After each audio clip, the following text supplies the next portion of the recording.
President Trump, like all Republicans, has an issue with black voters.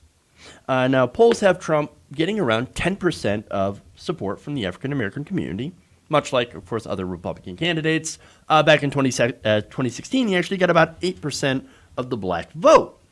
Yet, unlike other campaigns, he actually wants you to believe that his black support is much, much higher than what it really is. Now, helping him spread that message are people, of course, like Candace Owens, who claim that a large amount of black supporters are walking away from the Democratic Party. Okay? Despite, of course, the lack of evidence here. But if you don't pay attention to the studies and only pay attention, of course, to social media, you might be, I don't know, you might actually believe that message. And that's, of course, Trump and his campaign has an army of bots and fake accounts backing him up, some of which were just suspended by Twitter. On Wednesday, Forbes reports that Twitter was suspending several fake accounts posing as black supporters of President Donald Trump, saying that they violate the guidelines on spam and account manipulation. Many of these accounts use identical language over and over, like, yes, I'm black and I'm voting for Trump. So it's real bot-like activity. All right. Now, some used images of real black people without their knowledge or without their permission. So that's also how you know that these are fake, right? So literally fake bots. If their black support was so high, well, then they would not have to use bots. So now, according to Clemson University communications professor Daryl Linville, 24 of these fake accounts have been retweeted or promoted over 265,000 times. So this is a result of the right-wing echo chamber. They don't actually have that much support. Now, I'm not saying that no black person will vote for Donald Trump. No, there are black people that will. Absolutely. Take this picture, for example, right? So this was from an event that actually happened where they were, getting black support for Trump, blacks for Trump, right?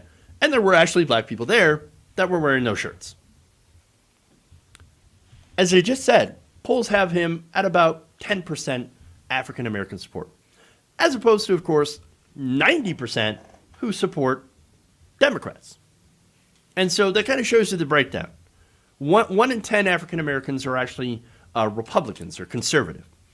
So I'm not saying they don't exist, but they're a very, very small minority of a minority.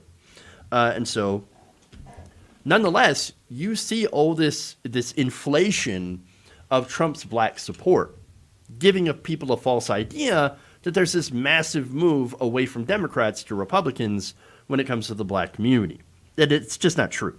It's not true. But again, you've got bot accounts that will tweet and retweet, and then, of course, actual followers will do so as well. And it makes it appear that Republicans have a groundswell of support when they actually don't. And again, add in people like Candace Owens, the Hodge twins, and other high-paid black voices that run this insane conservative grift, and it makes you think, holy crap, they must really have some support from the black community. They're walking away from the Democrats and they're supporting Donald Trump. But you got to ask, why would black people support Republicans? Why would they support Donald Trump? Well, let's be honest. Do the Democrats take advantage of the black vote? Yeah, they actually do. Do they underdeliver? Overpromise, underdeliver? Absolutely. Let's be honest about that, of course. Of course, right? The establishment has been giving lip service to the black community for decades, while still, of course, supporting police. For example, the school-to-prison pipeline, tough on crime laws. For example, Joe Biden with the crime bill, predatory capitalism that has a greater impact, a negative impact on the black community than on other groups, which also, of course, has negative impacts on other groups as well. So the Democrats are not fantastic on racial issues. They're kind of bad. But if you turn around and really wonder why black voters still overwhelmingly support Democrats, it's because, as bad as Democrats are on some of these issues, they're not openly racist like the Republican Party. The Republican Party openly courts white nationalists and white supremacist groups like the Proud Boys. And also because they don't defend, for example, black people and their Second Amendment rights. People like Kenneth Walker, Philando Castile, E.J. Bradford. All of those were black men that had legal licensed weaponry. They were legal gun owners, okay? And they were still either shot and killed or punished for defending themselves against police. In the case of Kenneth Walker, of course, he was returning fire after police broke into his girlfriend's apartment. He said he was defending himself because he believed that these people were breaking in, these plainclothes police officers. And so you have those issues, okay? And not only that, but they use constant dog whistles, like referring to black people as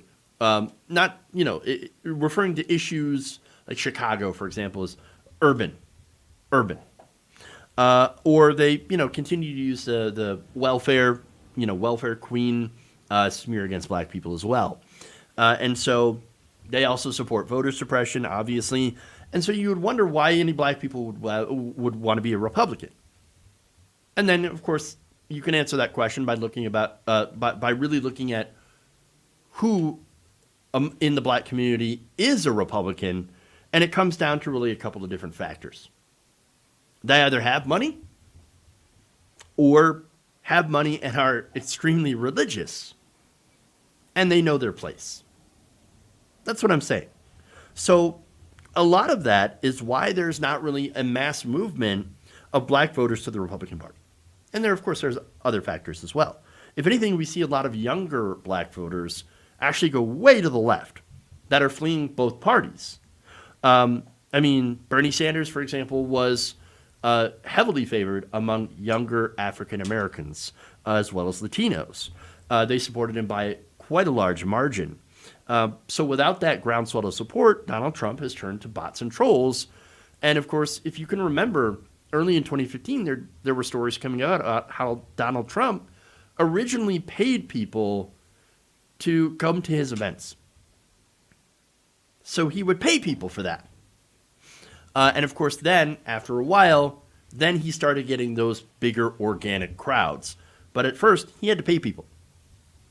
And now, of course, you have bots, trolls. I don't know if those people are specifically paid or not, or where they come from, but they're not real people. They're not actually real people. And so, that said, here, you've got Isabel to go saying this. Social media platforms are now, as a result, scrambling to tighten and enforce policies on misinformation and disinformation in the run-up to November 3rd, as they seek to avoid a repeat of the 2016 poll that saw Russia interfere through troll accounts and other tactics on Twitter, Facebook, and YouTube.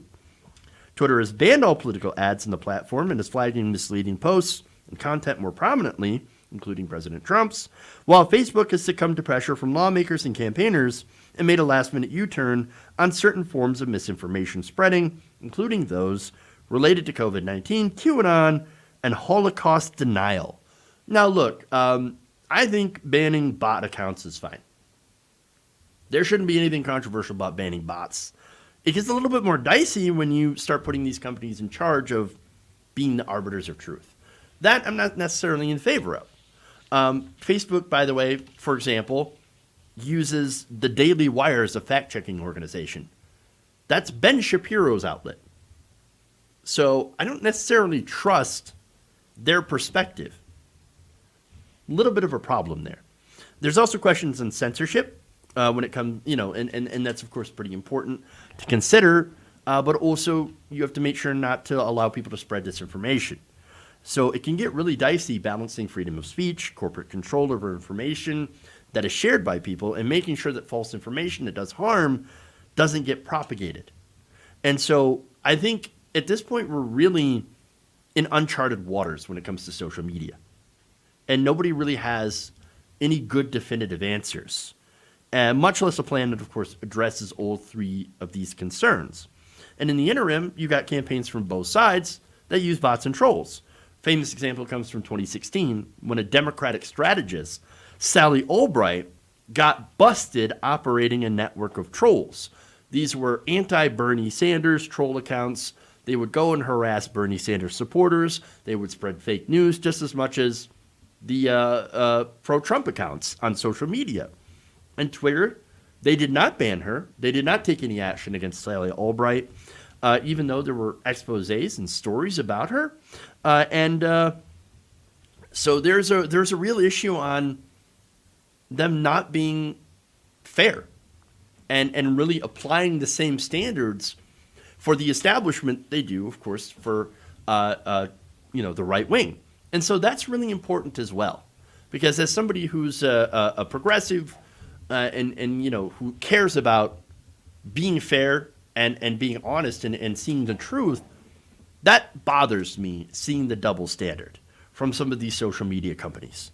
And so seeing these companies bend towards the establishment does bother me. So at this point, look, it's basically a mess. And what we're going to need is some real solutions here, because this is far beyond Donald Trump. Fake bots and trolls and all this. This problem, this is not going away. This is going to continue to get worse, and we're going to have to come up with some sort of policy solutions somewhere, somehow. If you enjoyed this video, please give us a like and share with your friends. You can subscribe and help out the channel by becoming a patron. It's patreon.com/Jeff Waldorf, or you can become a channel member as well by hitting the join button below.